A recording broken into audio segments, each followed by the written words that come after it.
Culture and Leadership Connections and Daily Greatness Planner have joined forces. I have been using the Daily Greatness Planner for 3 years now and can't imagine a week without it. A paper planner has a physically solid reassurance about it that I really need in this digital age of endless Zoom meetings and physical distancing.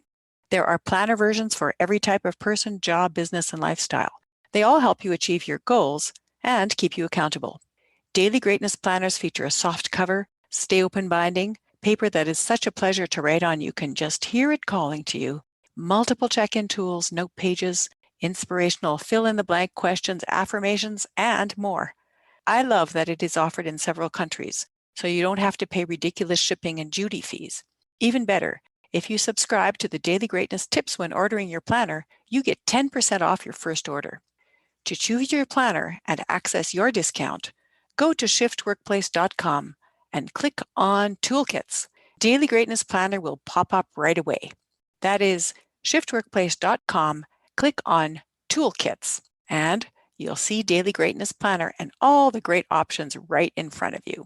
Enjoy!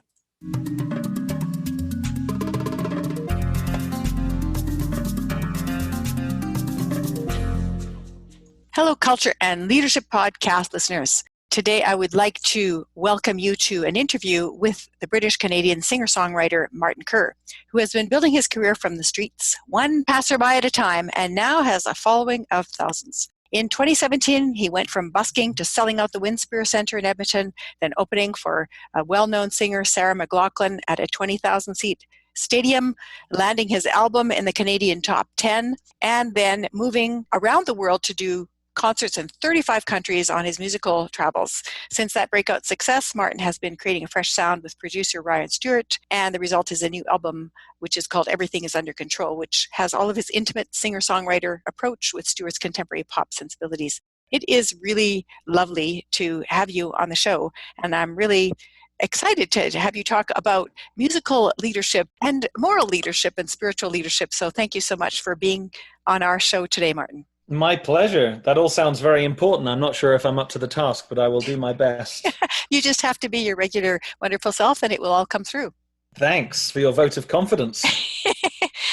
So that was the official bio with a few fan comments from me. And I'm just wondering if you can tell the audience a little bit about who you are and what you do. Yeah, I've always loved to sing, and I never wanted to have a real job. So I dropped out of university shortly before getting a degree and moved to Canada to marry my sweetheart that I'd met on my travels, and became a street performer, singing my favorite songs, including some that I'd written myself, and was able to build a career day by day, step by step that way. And now for the last 10 years, I've been doing music full time and playing on average 2 or 3 shows a week, over 100 a year, every year. And I honestly play every opportunity I get, whether it's in somebody's garage or at a big concert hall or festival. And that attitude of taking the music to the people has kind of served me well, rather than waiting for people to come to me. I recognize in my travels and getting to know people around the world that everybody loves music, especially songs and stories. And by being able to bring those to people where they are, I've been able to connect with a lot of people heart to heart.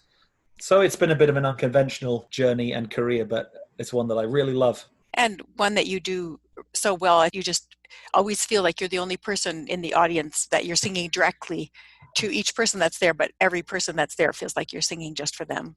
I think that heart-to-heart connection is something that comes across really beautifully.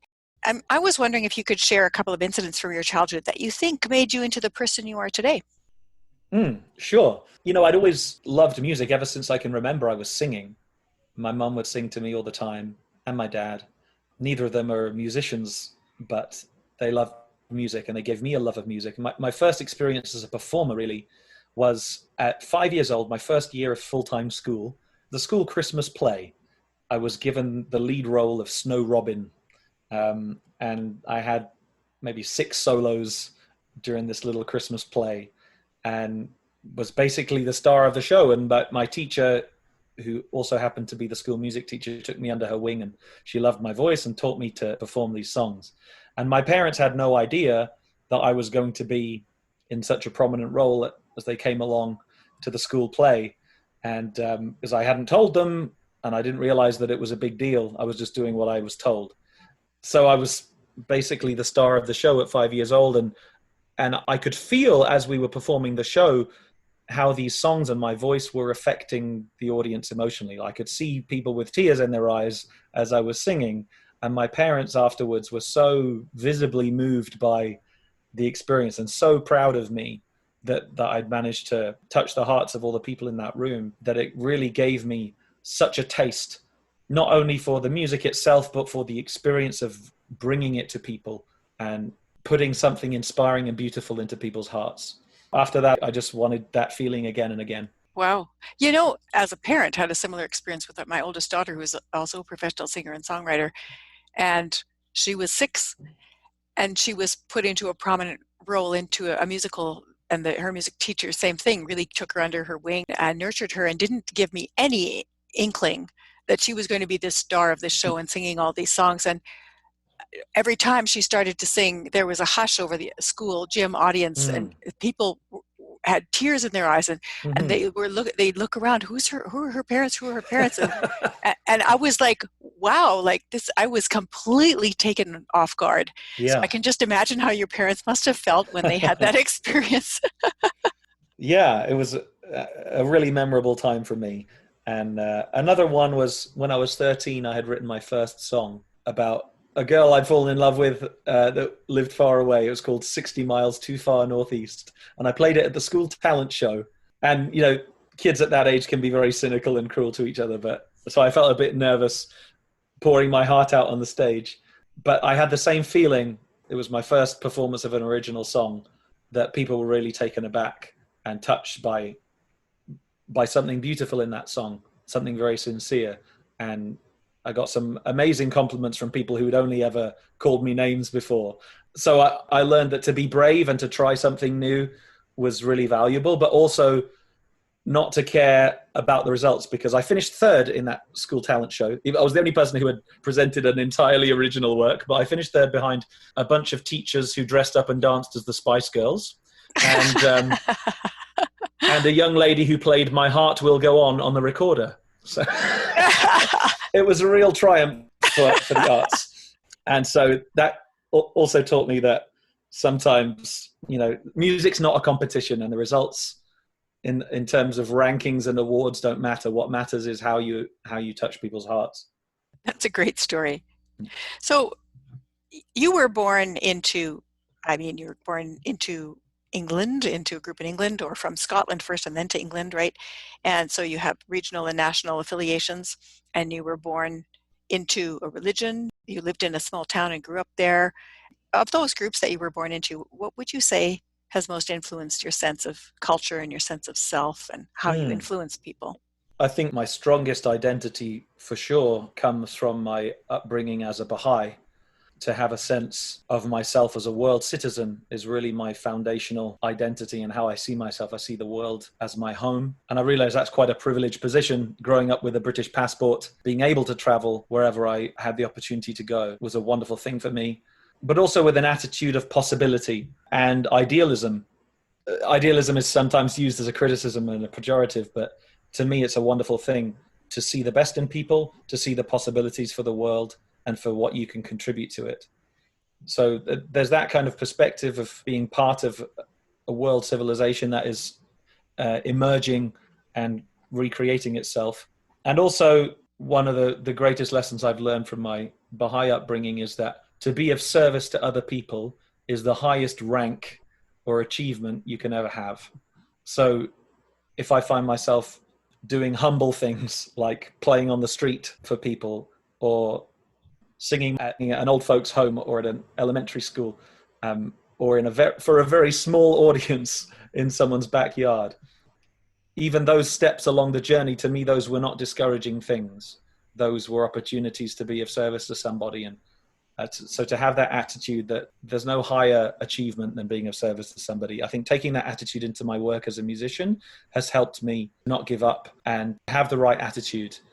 I think people feel that sincerity of motive. I'm not in it to be rich and famous or to bring other people down or to see other musicians as rivals, but really to try and make a positive impact on other people. You mentioned to me earlier that your parents had this planet and then world map up on the wall, and that every night before you went to bed, your dad would quiz you on first the continents, then the countries and the capital cities. Hmm. And so you really saw from the time you were really young that you were part of the whole world.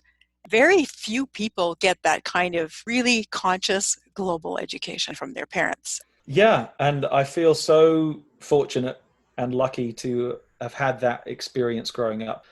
And my parents really got it from the Baha'i faith. Their parents, they didn't grow up in wealthy circumstances and from a working class background. But I think my dad spent a few years in Singapore as a toddler. His dad was in the Merchant Navy. And so he had this experience of another world in the Far East. So he'd always had this taste that there was more out there than just his hometown. So that was carried forward, and he gave me the same gift by putting that map on my wall and letting me know that the whole world was out there for me to explore and to meet, and that the peoples and the cultures of the world were just treasures waiting to be discovered. Yeah, that's really beautiful. I love the way you explain that. You also grew up in a small town. Hmm. And what would you say from that experience that influenced you? It was a wonderful balance, really, having that world perspective as a Baha'i, and opportunities to travel with my dad when he took business trips. He worked for the Baha'i Publishing Trust as the manager. And so he would often go off to book fairs and lugging around boxes of books in the back of the car, and we would squeeze in and sleep in there too. Driving around Europe as a 5-year-old was a really pivotal 2 weeks for me. We went to 12 countries in 2 weeks. And so I had those experiences, but I also had the experience of being born and raised in one small town. There's a town called Oakham in the East Midlands of England, kind of a sleepy old market town. And so I was raised with the same group of kids at school and at soccer practice and in the plays that I was in. And so I had really long-term friendships and not the hustle and the bustle and the stresses of living in a city, but also had an outside perspective through my connection to the Baha'i community around the world. So looking back, it was a wonderful place to grow up. We spent a lot of time outside playing sports and riding bikes and building forts and that kind of thing. Having my kids growing up in Alberta now, where it's covered in snow half the year, we have lots to enjoy here, but I do see now the benefit of being able to go outside all year round No and, kidding. and, and Yeah. roll around in the grass and climb trees and stuff. So that was a great part of childhood for sure. Hmm. Being close to nature. Right, right. That is something that a lot of children don't have the experience of being close to nature, especially because most Hmm. of the children of the world now live in cities with a lot of cement around them and steel, Yeah, and not many experiences with the natural world. yeah, absolutely. And it was an interesting place to grow up as well because it was not a very diverse place at this little market town in Middle England. There was maybe a couple of Chinese families in the town that both ran restaurants, and I knew of one black family in the whole town. So in many contexts, me with my red hair and strange religion, I was the diversity and was kind of used to being picked on for being different, which is not something that a white boy would often have the experience of, I suppose. That But probably made you into the sensitive musician that you are. maybe so, yeah. Yeah. And having an outlet of music and words. I think the other gift that being raised as a Baha'i gave me was a love of language, because the prayers and writings that we grow up learning and reciting is very rich vocabulary, almost Shakespearean and very poetic. So I grew up with a grasp of language that many other kids don't have. And so I was able to express myself from quite a young age about how I was really feeling and thinking and imagining. So that kind of led me towards poetry and songwriting as well. Mm-hmm. So from the groups that you chose to belong to, because you chose to belong to the music industry, you chose to belong to the Canadian Alberta, Edmontonian, Western Canadian culture. Yep. You married a woman from a different culture from you. So what aspects of those cultures would you say have you adopted into who you are and how you see yourself? Interesting. I don't often think about how I see myself. Mm-hmm, mm-hmm. You have a very strong outward focus. Yeah, I think so. You probably do. Let me just come back to that, because you can't have an effect on an audience without being able to see yourself. Your effect on other people is part of the capacity to perform well. Yes. Yeah, that's true. And music itself has a power, and often I let the music do the talking and throw in a few little stories and jokes here and there to keep us connected. But the question was about. It was about, you know, basically when you go around and you've also lived in different places around the world, has any, let me give you an example.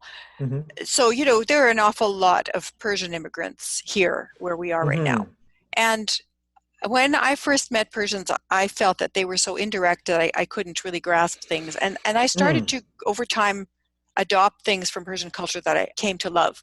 And mm. one of them is when you come into a room, you shake everybody's hand and you show Yes. that each person individually that you're happy to see them. People just don't do that in most contexts. Mm, And when it's not happening somewhere, I feel that there's a significant loss mm. that we should all adopt that. When I lived in Japan, I got very used to bowing. These are just small Yes. things, but I got very used to bowing and I found it so gracious and beautiful. And when I came back, it took me almost a month to stop myself from bowing all the time when I met people. My Yeah. first impulse was to bow rather than to shake hands or to greet them by looking at them. And Mm. I just missed it very much. And so it's those things have, I think, shaped the way I see my interactions with people, that I'm certainly much more respectful and Mm. reverent and deferential than I was before. I used to just go in there like a bull in the china shop. And now Yeah. I'm so careful that I don't want to tread on anybody's feelings or heart in the wrong way. Yes. So that I would say those experiences have affected me in that way. Does that Mm. ring any kind of a bell for you? Yeah, it really does. Those kinds of formalities that you're talking about to acknowledge each person that you encounter, those are really beautiful things and very powerful. And that's maybe something that in a newer culture like we have out here in Western Canada, where most of the people have only been here for one, two, three, maybe four generations, or from all different places, we tend to have lost a lot of those formalities. So I think that can be a good and bad thing. And one of the things that I love about living in Canada is a sense of positivity and possibility. That when you try to do something new or bold, people tend to get behind it and say, yeah, go for it. Or how can I help? Whereas I felt like growing up in small town England, that there was less of that attitude. And if you stuck your head above the parapet, you were going to get something thrown at you. There was much less tolerance for people being different or bold or trying to make something of themselves. Whereas out here, it seems like that's what's expected and what everybody wants for each other.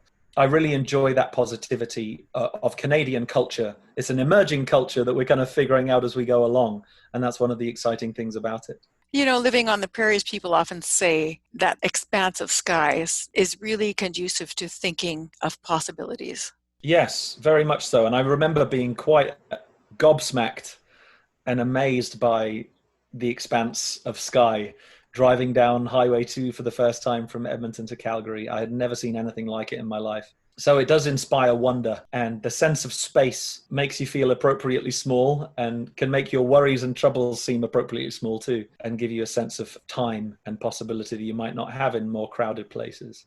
And maybe we can take some of those worries and throw them up into the vast expanse of sky and forget Yeah. about it. Yeah. I think there's a really nice sense of acceptance here as well that I feel resonates with me and my own attitudes. That's one of the reasons I feel so at home in Alberta, is I feel like people here are from all over the world, and it's kind of a given that everybody is welcome. That's not true in every context. I'm sure people from different backgrounds have different stories to tell, but I do feel that in general it's a pretty healthy, diverse community that we have here, and I really love being able to walk through the town or get on a bus or go to a restaurant and meet people who literally have come from all over the world, first generation Canadians and visitors. To me, that's really exciting. And so I enjoy the learning opportunity that provides to meet somebody from a different background every day. Yeah, I think what you say too about being accepting, it's often surprising to people from Eastern Canada. They think that they're so much more advanced than we are in the West, and that in the West we tend to be rednecked. But we had in our two major cities, Calgary and Edmonton, the first Jewish and the first Muslim mayors in Mm, Canada, and at the same time. there are so many instances of Alberta accepting diverse populations sooner. And Hmm. Calgary, in fact, has the highest percentage of mixed race marriages in all of Canada and has been Wow, that way for the past 15 years. that's amazing. What you're experiencing is fact. Yeah, yeah. And I think So, that taste for adventure and novelty and diversity in my life really manifests itself in that I'm always eager to meet new people, and I'm really good in the first few minutes or hours or days of a new relationship. I'm not so good at being a good friend to people long term, and I see that as a weakness in myself, that I'm so interested in what's new that I don't always take the time and the care to really nurture relationships in the long term, and give people the benefit of the doubt. The challenges that you encounter long into a relationship, whether that's as a friend or family member or working relationship, are quite different to how it feels as you're just getting to know somebody. that's certainly true. So I that's a think side that, that I need to work on, I think. well, that's also a characteristic of what they call third culture kids, Mm, meaning children that grew up either because they had been displaced and they had to straddle different cultures, many Baha'i children because of their global experience, and also people who traveled a lot hmm.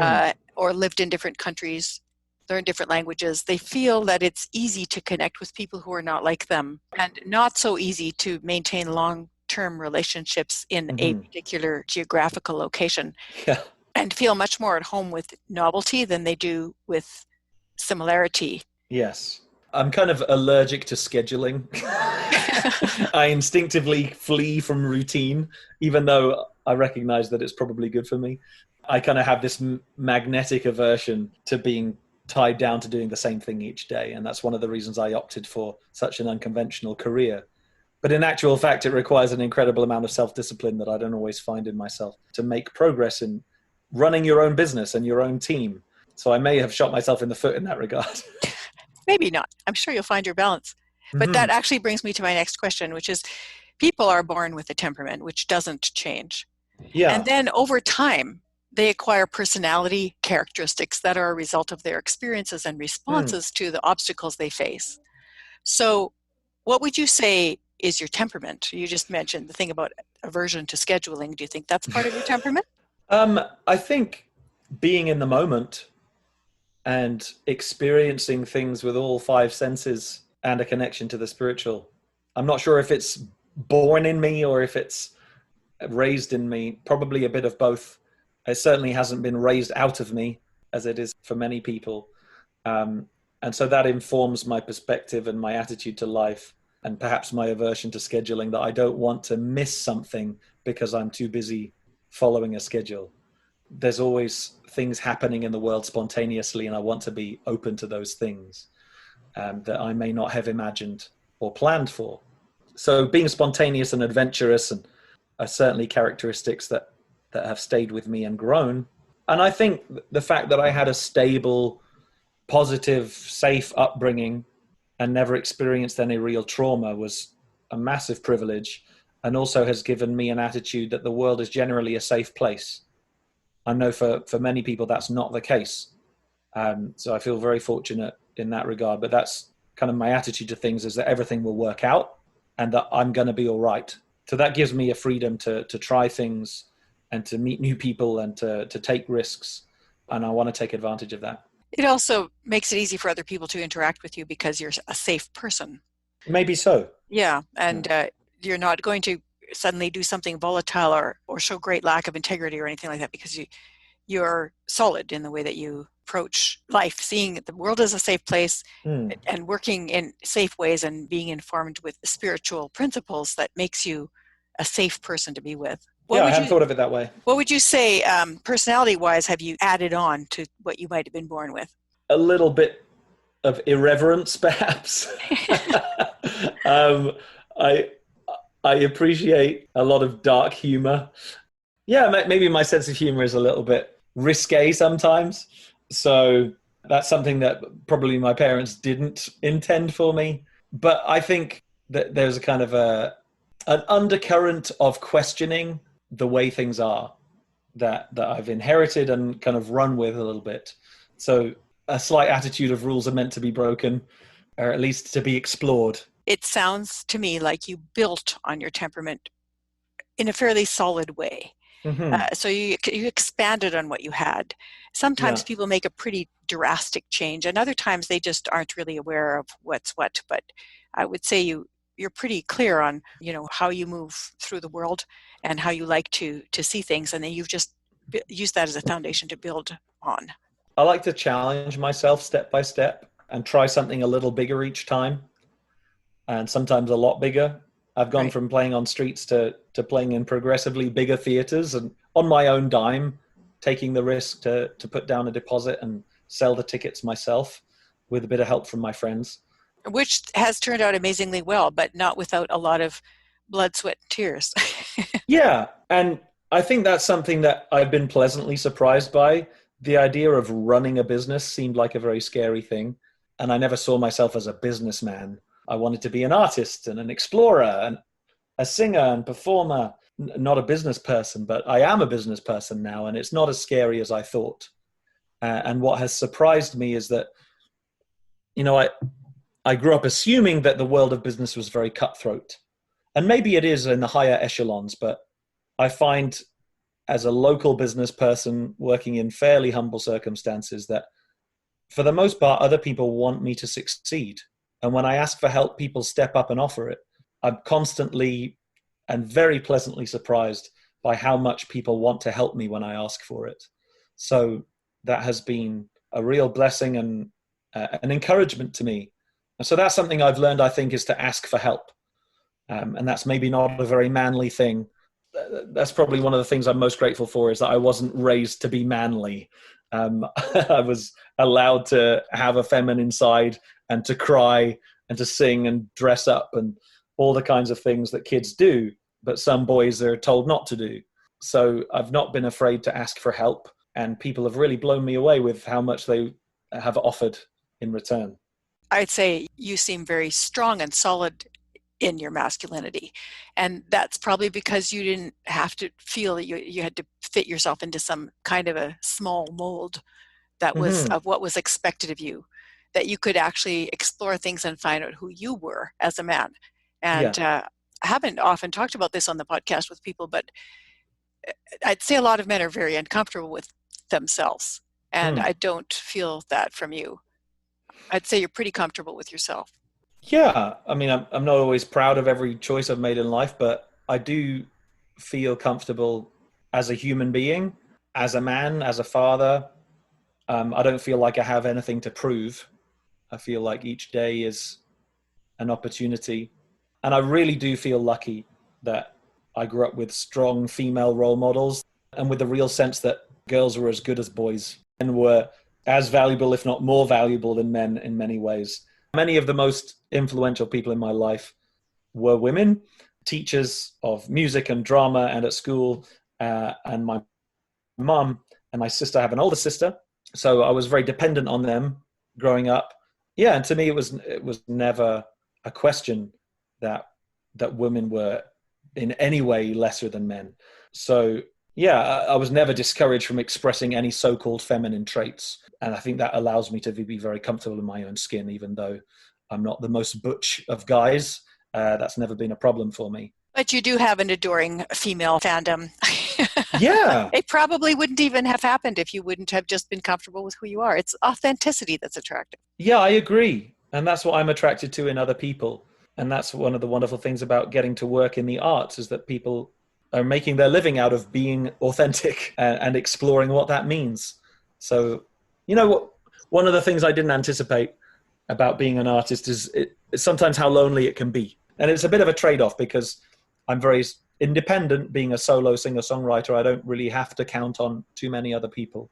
But also I spend a lot of time working alone, which as a gregarious, outgoing person doesn't always suit me down to the ground. So that's another balance I have to strike. In my latest project that I'm working on right now is a collaborations project where I'm co-writing each song with a different artist. So that's been a really cool experience, opening myself up to new sounds and ideas and ways of working. I love it. Mm-hmm. Looking forward to hearing what that's going to be. Thanks. Another question that I have is, because you've traveled a lot, but still you must have been aware that when you went from one place to another, that what was normal to you culturally wasn't normal to the other people, or what they were doing wasn't necessarily normal for you. Did you have any experiences that you could explain where you became aware that your cultural understanding was specific to you and not just the norm? Yeah, I'm not sure in terms of my travel, but every time I log on to social media, I'm surprised by some of the attitudes and beliefs that people hold who I thought I knew, people who I thought were like me and thought like me, actually can sometimes hold seemingly opposite views, or see reality in a totally different way. And I think we saw that a lot in 2016 with a couple of big votes that happened that took people by surprise. So, yeah, I think even within our so-called cultural groups, we can often be taken by surprise. And growing up in a community like the Baha'i faith, where you meet other Baha'is and you expect them to have the same views and beliefs and practices that you do, it's not always the case. If we really want to get to know somebody, we have to ask questions and be open to hearing the answers. That can be a really great process, and to do it face to face, voice to voice, rather than just by text message or status updates, I think is the most valuable thing. When Sometimes it's very painful. Yeah, it can be. It can be good, but when you get past that honeymoon stage, you start to get on each other's nerves, and then you reach that point where you sort of, according to Scott Peck, create a community in these stages. The first one is honeymoon excitement, to be together and enjoy the differences. And the Yeah. second one is where you get at each other's throats. And the third one is where you finally detach and say, let me just listen. Who are you? When you do that, you start to get insights, and you also start to realize that there are boundaries that you're not going to be able to cross. Yeah. Have you had any experiences like that? Yeah, I mean, I work not so much interculturally in a way that you would think, but I work very closely with one individual who's my manager. He started off as my friend. We met playing soccer, and now we work together on a daily basis, and he helps me manage my music career, finds opportunities for me, negotiates contracts, comes up with ideas. And we actually come from quite different cultures, even though we grew up half an hour's drive from each other. He was raised in a very different way from me. And so some of our attitudes are quite different. And sometimes I just have to let that go. When we reach an impasse, we just need to step back and get back to what we're good at, which is working on projects together. So I find that sometimes not everything has to be talked about. Though it's good to listen to each other and get to know each other, sometimes we have to get back to working and serving together, and people can grow together closer through the experience of being productive and helping each other in practical ways. So yeah, sometimes when it gets too much, we just knuckle down and focus on actually building something together. So that's something that I've learned. Actually, I really like the insight that you provided talking about that, because when you work closely with another human being, you're going to run into obstacles that you may never overcome. And it reminds me of an interview that I did a couple of years ago, where I was talking to someone who went to study in China to learn Mandarin, and he was at an intercultural event where the Chinese and the Canadians were being introduced to each other, and they were put through an intercultural values exercise. And they had to make decisions about what was a worse offense. So there were things like, here's a scenario where you promise to a friend that you're going to do something for them, and then you just don't show up and don't do it and don't apologize. And then another one where you would set their house on fire. They seem to be very drastically different. So when you had the two different cultural groups vote on what they thought was most ethically reprehensible, the Chinese all voted for things like, you say you're going to be there for a friend and you don't show up. And the Canadians all went for, you burn the person's house down. And that would be much more reprehensible. When they discussed it, they were incredulous. How could the other group possibly choose that? That was just wrong-headed. What a mistake. Then the facilitator explained how those different cultural expressions of value came to be. And then they Hmm. all nodded in approval and they felt that they'd grown in understanding. And then he said to the group, so would anybody like to change their point of view on this now about which they consider to be more reprehensible? Nobody changed anything. Right. And this person that I was interviewing said, which showed to me that even when you understand people, even when you have an intimate connection with them, it doesn't mean you can be them and they can be. Right. And that really struck me Yeah. as how intercultural understanding doesn't mean you become the other group and they Yeah. don't become you. You Yeah. know, Yeah, and it's understanding, not agreement. We don't have to agree on mm-hmm, everything to work together effectively. mm-hmm, exactly. I think we have to agree that being united and working together, not against each other, is the most important thing. Those other things can wait. And we discover the commonalities when we work together on common Hmm. projects. If Yeah, absolutely. that's frequently a really good way to build friendships. So Yeah. we're getting to the end of the interview, and I usually ask people that if they were, being hired by somebody, in your case, it might be someone hiring you for a concert to perform, but if you're being hired by somebody and you had to tell them this is how you work most effectively with me, what would you say? I would say, please be direct. Say what you mean the first time. Mm-hmm. Um, Ask questions, and don't be afraid of offending me. Mm-hmm. Obviously, I like people to be polite, but also direct and frank. And I really appreciate that in people. I've got a pretty thick skin, having done what I do for many years, and I appreciate honest feedback. That's great. Anything else you'd like to say? Your last question brought up one other thing for me, which was when I was traveling around the world, and particularly living in China, people were very interested in me and the way I did things, because I was the visitor, the outlier. And people in China particularly at least they did at this time, back in 2001, 2002, a great fascination with people and things from the West, because it was fairly soon after they had begun to have access to the rest of the world. And I constantly found that people were saying, oh, so Western people do it this way, or Western people think this. And I found myself constantly correcting them, saying, actually, no, I'm quite different from a lot of Western people in that attitude or that practice, particularly with my attitudes towards the world being one country and having a sense of global civilization and world unity, which to many Western people are terrifying concepts of some dark scheme, but to me are, possibilities for a more peaceful world that we can build together. And I realized that as a traveler, as someone who was willing to leave everything and everyone they know and move to the other side of the world, I'm already an outlier and don't really represent my culture.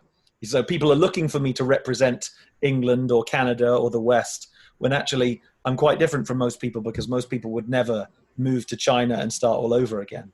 So that was an interesting thing to realize, that I'm by default representing my country, but also quite different from a lot of the norms that I've left behind.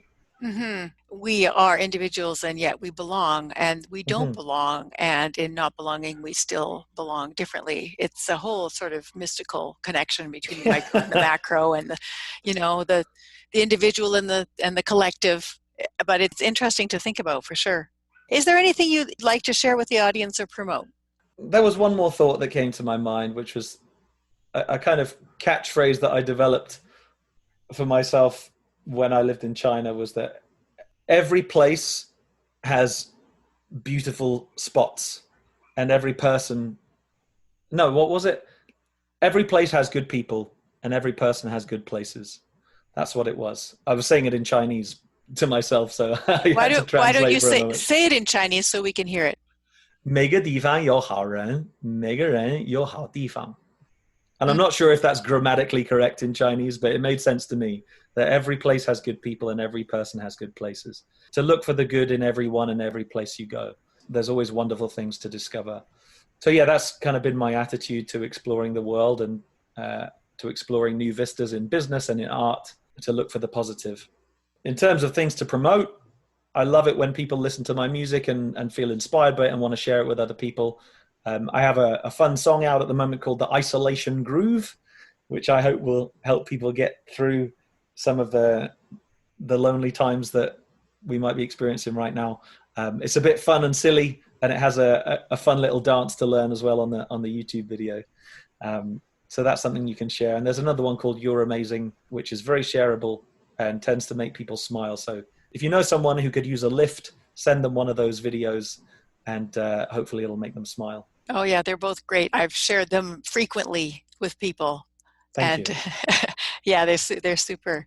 Thank you so much. I will put links to everything that you do in the show notes so that we can promote what you do and help more people discover you. Thank you so much, Martin, for joining me and for agreeing to do this interview. I feel honored. It was great to chat with you, Marie. Thanks for the opportunity.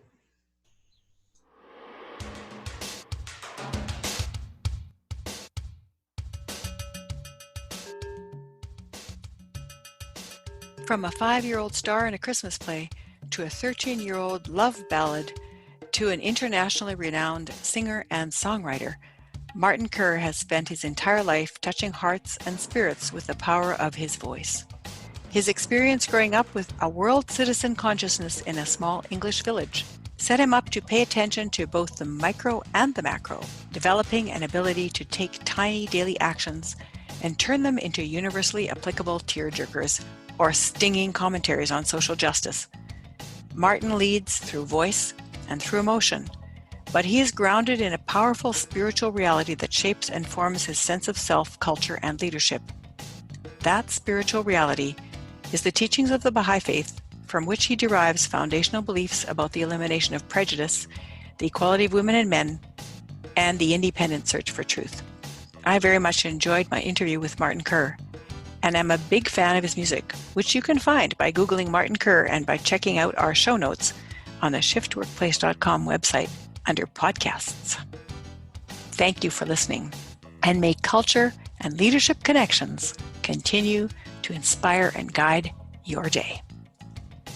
This podcast would not be possible without the expertise of our Culture and Leadership Connections production team. A big thank you and shout out to Mike Kurlander for audio production and editing, to Malvika Kathpal for the show notes, Bernadette Guadiz for online web and social media management and promotions, Celine Bayogo for design, and Kirsten Hoyer for website and branding. Thank you so much. Hey, Culture and Leadership Connections podcast listeners. Do you love these insightful and moving interviews published twice monthly for your listening pleasure? You may not know that it costs between $300 and $500 per month to pay for our podcast episodes. Shocking, but true. Well, now you can help support this podcast by showing your love with a little skin in the game real money on the Patreon website. For as little as $5 or as much as $50 a month, you can contribute to keep Culture and Leadership Connections alive and healthy. Your donation is invaluable in helping us connect the hearts and minds of people across cultures and professions for happier and more humane workplaces. I know you will call on your inner generosity, knowing that your contribution is a practical demonstration of love and support. Check out the patreon.com/culture and leadership connections page to see what subscription level feels right for you and find out about the special loyalty perks at each patron level. That's spelled Patreon, patreon.com/culture and leadership connections. Thank you for your generosity.